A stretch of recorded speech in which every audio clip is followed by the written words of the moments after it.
سب سے پہلے ہم مسلمان ہیں، سب سے پہلے ہم مسلمان ہیں، دوسرے نمبر پر ہم پاکستانی ہیں۔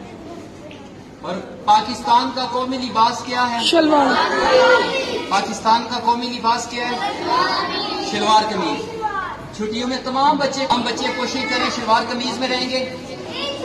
ہمارے اسکول کا کوئی بچہ نکر نہیں پہنے گا۔ وہ نکر پہنی ہوتی ہے جو گھٹنوں سے اوپر ہوتی ہے۔ اور یاد رکھ لیں جو بچے جن کی عمر 10 سال سے زیادہ ہو چکی ہے ان کی عادت بنانی چاہیے، اساتذہ کو، والدین کو، بڑوں کو، کہ ان بچوں کو بالکل نکر کے قریب نہ جانے دیں۔ اگر یہ عادت بن گئی، بالغ ہوں گے تو بالغ ہونے کے بعد اگر ایسی نکر بچوں نے پہنی جو گھٹنوں سے اوپر ہے تو وہ بچے گناہگار خود بھی ہوں گے، اور ان کے جسم کو جو دیکھے گا تو وہ بھی کیا ہوگا؟ گناہگار ہوگا۔ پہلے میں نے بتا دیا ہم سے پہلے ہم مسلمان ہیں، دوسرے نمبر پر ہم پاکستانی ہیں۔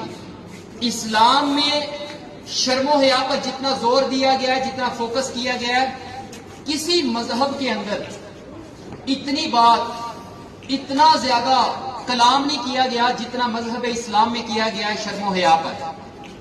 ہمارے بچے سوئمنگ کرتے ہیں، سپورٹ جب کھیلتے ہیں تو گھر میں جاتے ہیں امی ابو کے سامنے ٹانگیں آدھی ننگی ہوتی ہیں، ہمارے ماں باپ بڑے ہمیں دیکھ رہے ہوتے ہیں، کچھ بھی نہیں کہتے۔ یاد رکھ لیں اس حالت میں نماز قبول نہیں ہوتی۔ مرد کی سطر کون سی ہے؟ ناک کے نیچے سے لے کر گھٹنوں کے نیچے تک۔ گھٹنے نظر نہیں آنے چاہیے، گھٹنے نظر نہیں آنے چاہیے۔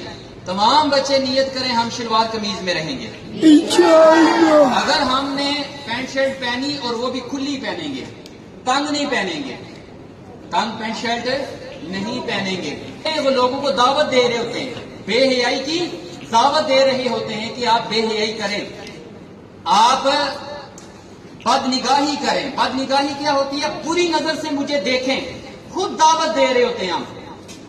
تو ہم نہ کسی کو گناہ میں مبتلا کریں گے اور نہ خود گناہگار ہوں گے، خود اپنی حفاظت کریں گے۔ اور اب چھٹیوں میں، گرمیوں میں بہت زیادہ بیٹا احتیاط کرنی ہے۔ بہت ساری باتیں میں یہاں نہیں کر رہا، آپ چھوٹے بچے اپنی باتوں کو روک کر ایک لمٹ میں رہ کر، اسلام کے دائرے میں رہ کر کے ہمارے بچے اس کا کوئی نیگیٹو پہلو نہ لے لے، نیگیٹو پہلو لے کر کہیں اور طرف نہ چلے جائیں۔ میری باتیں بچے سمجھ رہے، اپنی حفاظت کریں گے سارے بچے؟ انشاءاللہ۔